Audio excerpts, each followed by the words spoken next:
Moment of inertia की discussion शुरू करते हैं। दो थ्योरम्स है, पैरेलल एक्सिस थ्योरम और परपेंडिकुलर एक्सिस थ्योरम। ये दोनों थ्योरम मदद करते हैं मोमेंट ऑफ इनर्शिया को फाइंड आउट करने में। कुछ स्टैंडर्डाइजेशन है जो पहले से किए हुए हैं, तो हम शुरू से डिस्कस करते हैं। जैसे एक मास होती है, कोई भी ऑब्जेक्ट की एक मास होती है, यानी इसका वजूद होता है। कोई ऑब्जेक्ट है, कुछ भी है, तो उसकी एक प्रॉपर्टी होती है कि अगर वो चल रही है तो चलती ही रहना चाहती है, और रुकी है तो रुकी हुई ही रहना चाहती है। इसको इनर्शिया कहते हैं। ठीक है, अब मैं भारी वजन में खड़ा हूँ, अब कोई धक्का देना, मैं चाहता हूँ कि नहीं मैं धक्का जाऊँ, नहीं मैं रुका रहूँ। अगर मैं चल रहा हूँ तो कोई रोके नहीं है मुझे। तो सिंपली ये तो हमने पहले पढ़ा था कि अगर कोई चीज़ चल रही है, सीधी सादी चल रही है, सीधी सादी मोशन, लीनियर मोशन, सीधी सादी, तो उसकी एक मास है जो उसकी टेंडेंसी है या रुकी हुई भी है, तभी तो उसके अंदर इनर्शिया है। क्या इनर्शिया है? अगर वो ऑब्जेक्ट सीधी सादी ना चले, बल्कि मैं कहूँ कि चल भाई इसको घुमाऊं, इसको रोटेशनल किसी भी तरह से इसको घुमाऊं। अब इसमें नहीं जाना कैसे घुमा रहे हैं, बस घुमाऊं इसको, यानी कि एक एंगल क्रिएट करूं। एंगल यानी कि हम लीनियर से एंगुलर फील्ड में जा रहे हैं। जैसे कि हमने फोर्स को टॉर्क में बदल दिया था और हमने मोमेंटम को एंगुलर मोमेंटम में बदल दिया था, इसी रोटेशन की वजह से। और फिर हमने ओमेगा को यानी कि एंगुलर वेलोसिटी को एंगुलर एक्सेलरेशन में बदला, सॉरी वेलोसिटी को एंगुलर वेलोसिटी में और एक्सेलरेशन को एंगुलर एक्सेलरेशन में बदला। और ये सारी चीज़ें मैं इसलिए कर रहा था क्योंकि एक चीज़ है जो हम पढ़ने जा रहे हैं। तो जब हमने इसको अबाउट रोटेट करना शुरू किया, तब भी तो इसके अंदर इनर्शिया है। हाँ, इस इनर्शिया को अब हम क्या कहेंगे? Moment of inertia. Moment of inertia.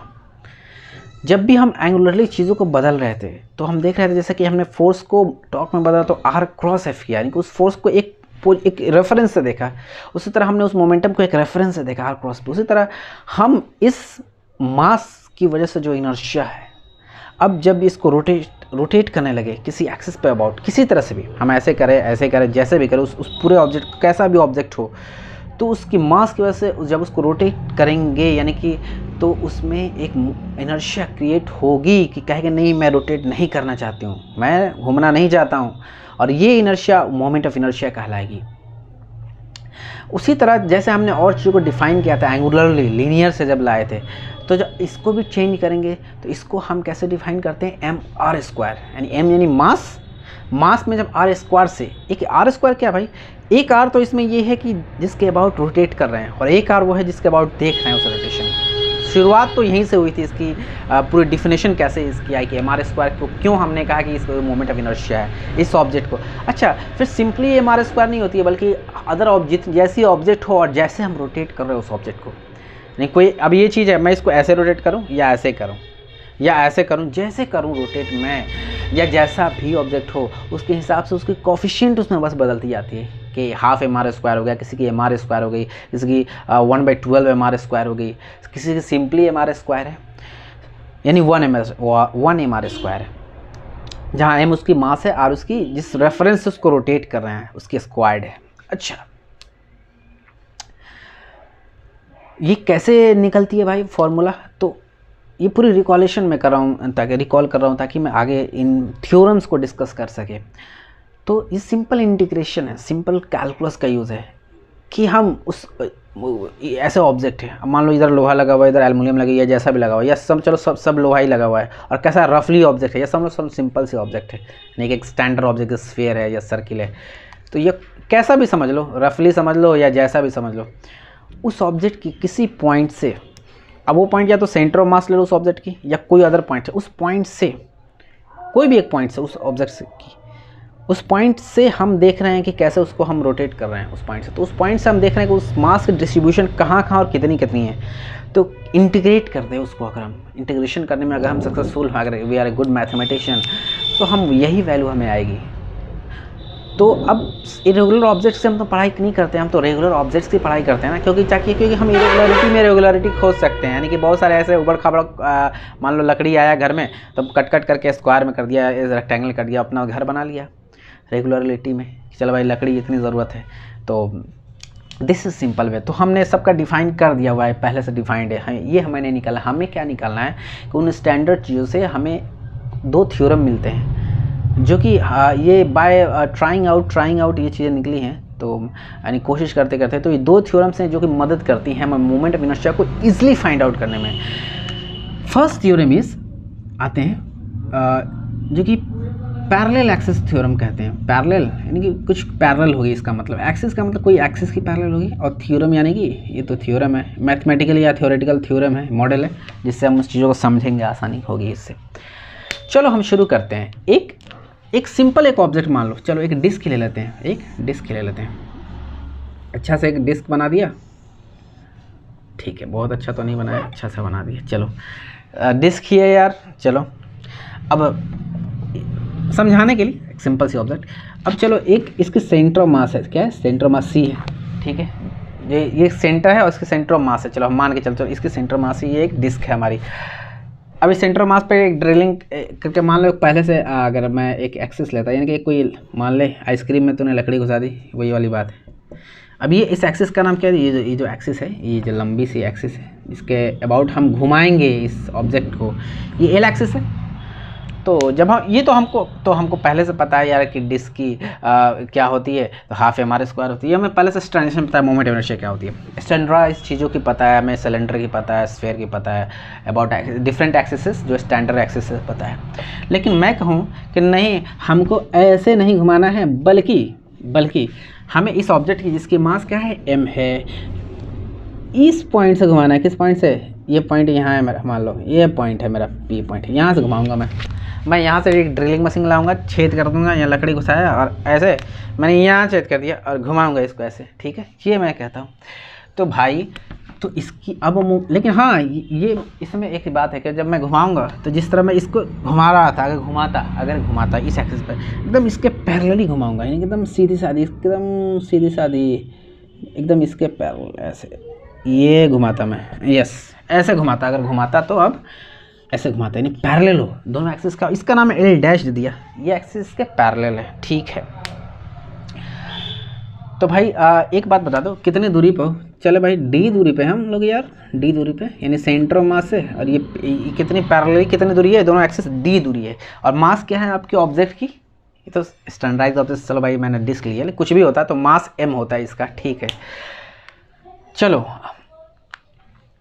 तो लोग पाया ये गया है ना, साइंटिस्ट लोगों ने मेहनत की, पाया कि अब आप भी मेहनत करें, कैलकुलस स्ट्रांग है आप करें, लेकिन वो क्यों करेंगे अब इतने लंबे, जबकि आपके पास ये बनी बनाई मशीन मिल गई है ना एक तरह से, जिस पर आप बना सकते हैं। तो इसकी ये थ्योरम, यानी कि ये बात आई सामने कि अगर हम इस point about moment of inertia चाहते हैं, moment of inertia about this axis, यानी इस एक्सिस जो कि इस पॉइंट से गुजर रही है, चलो एल एक्सिस, ये क्या होगी, तो इसकी जो, अगर मैं इस पर घुमाता, इसकी जो मोमेंट ऑफ इनर्शिया थी, moment of inertia about that L axis, जो कि हमें स्टैंडर्ड वैसे भी पता होता है generally, plus mass of that disk multiplied by जो डिस्टेंस होगी दोनों एक्सिस के बीच में, उसकी स्क्वायर्ड, ये हमारी जो थी,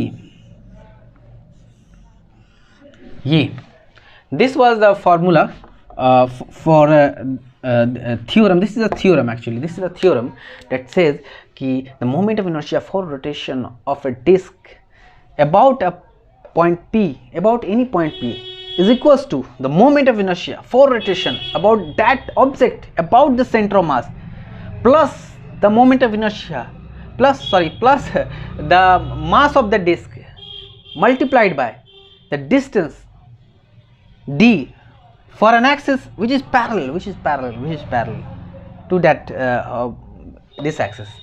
ये होती पैरेलल एक्सिस हमारी थ्योरम। नेक्स्ट पे आते हैं परपेंडिकुलर एक्सिस थ्योरम। ये हमारी, हाँ एक इंपॉर्टेंट बात इसमें, अच्छा हम कभी भी मोमेंट ऑफ इनर्शिया इसके निकालते हैं तो इसकी वाली तो हमेशा ज़्यादा होगी इस पॉइंट वाले की, जो कि सी पर नहीं, बल्कि सी से दूर है, अलावा है, दूसरे जगहों पर है, सेंट्रल मास अलग दूरी पे है। क्यों? क्योंकि ये md² ऐड हो रही है। क्यों हो रही है? ये md² ऐड हो रही है, इसकी वजह से। तो इसका मतलब ये है कि moment of inertia of any object about any point other than centre of mass will be higher than the centre of mass. This is ठीक है। नेक्स्ट आते हैं थ्योरम, इसको रहने देते हैं। सेकेंड आते हैं perpendicular axis theorem. Perpendicular axis theorem, चलिए अब कब गए सर ये भाई इतना शानदार नहीं बनाते हैं, थोड़ा मेरी प्लेट थोड़ी टेढ़ी हो गई, झगड़ा कर लिया था ना। चल ऐसी प्लेट है तेरी।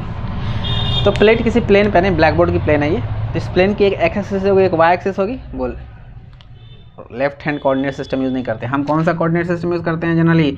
मान के चलता हूँ कि ये मेरी एक्स है, ये मेरी वाई है, ये मान के सब दुनिया यही मान रही है तो हम भी यही मानते हैं। और ये मेरी प्लस एक्स है और ये प्लस वाई, ये प्लस जेड है। कहने का मतलब ये राइट हैंड, और if this is plus x and this is plus y on the plane, plane ही पे है ना, देख रहे हो? तो this is the plus z axis जो मेरी तरफ है, ऐसे ये। तो ये जेड एक्सिस के अबाउट, जो कि देखने में तो ऐसा लग रही है ना, क्योंकि यार ये 3D को मैं डिपिक्ट कर रहा हूँ, ये एक्चुअली ऐसे किसी भी पॉइंट पे इस डिस्क के, अब मान लो हाँ ये कैसी होना चाहिए, ये पतली होना चाहिए, थिन होना चाहिए। कैसी होना चाहिए? थिन, एनीथिंग थिन होना चाहिए किसी भी शेप में, तभी निकलेगी। अच्छा ये भी theorem most of the cases में काम आ जाएगी, ठीक है, मोस्ट ऑफ द केसेस में। और ये थ्योरम थिन, अगर पतली होनी चाहिए, अगर पतली है तो किसी भी पॉइंट, मान लो किसी भी जेड एक्सिस है, अब ये इधर की तरफ नहीं, ये एक्सिस है हमारा, अब ये ऐसे छेद किया, इसमें डल का ऐसे घुमा रहा हूँ, इसको ऐसे घुमा रहा हूँ, तो घुमा जब रहा हूँ तो ये दिखा नहीं सकता ना निकाल के। तो चलिए ये जेड एक्सिस है हमारी, क्या होगी मोमेंट ऑफ इनर्शिया? अगर मैं पूछूं कि चल भाई मेरी मोमेंट ऑफ इनर्शिया क्या होगी, तो आप कहें सर ये तो मुझे पता ही नहीं है। लेकिन हाँ मुझे एक बात पता है कि अगर उस पॉइंट से अगर हमारी एक्स एक्सिस पर घुमाता, अगर इस ये पॉइंट पे, यानी कहीं भी होती, पूरी जगह कहीं पे, मान ली यहाँ पर कहीं भी होती, तो उस पर जेड एक्सिस की जो इनर्शिया होती है वो, ये तो नहीं पता, लेकिन ये वही होगी जो कि एक्स एक्सिस की इनर्शिया होगी, एक्स एक्सिस अबाउट अगर रोटेट करता और इसके अबाउट रोटेट करता है। यानी कि चल दो एक्सिस ड्रॉ कर दूँ, एक ये एक्सिस और एक ये एक्सिस, ये दिस इज एक्स एक्सिस और this is Y axis plus Y. चलिए अब घुमाता मैं इसको, अगर तो जो मोमेंट ऑफ इनर्शिया इस, अगर ऐसे पकड़ के घुमाता है इसको और ऐसे पकड़ घुमाता है, जो मोमेंट ऑफ इनर्शिया होती वो मुझे पता है। तो ये भैया साहब साइंटिस्ट लोगों ने कहा जब मेहनत किया, तो जो मोमेंट ऑफ इनर्शिया एक्स की तरफ से होगी और जो मोमेंट ऑफ इनर्शिया वाई की तरफ से होगी, घुमाएंगे तो दोनों को हेडअप कर देंगे, तो आपकी वो मोमेंट ऑफ इनर्शिया मिल जाएगी जो उस एक्सिस के जेड एक्सिस के अबाउट रोटेट करने पर मिलेगी। This is the perpendicular axis theorem, याद रहे पतली ऑब्जेक्ट्स के लिए लागू होगी। तो ये पूरी हमारी थी इनर्शिया, मोमेंट ऑफ इनर्शिया के बारे में। और मोमेंट ऑफ इनर्शिया को कैसे फाइंड आउट करेंगे, क्या उसकी हकीकत है, थोड़ी मोड़ी आगे तक अब हम एग्जांपल्स कंटिन्यूशन करेंगे। Thank you, hope you are doing well.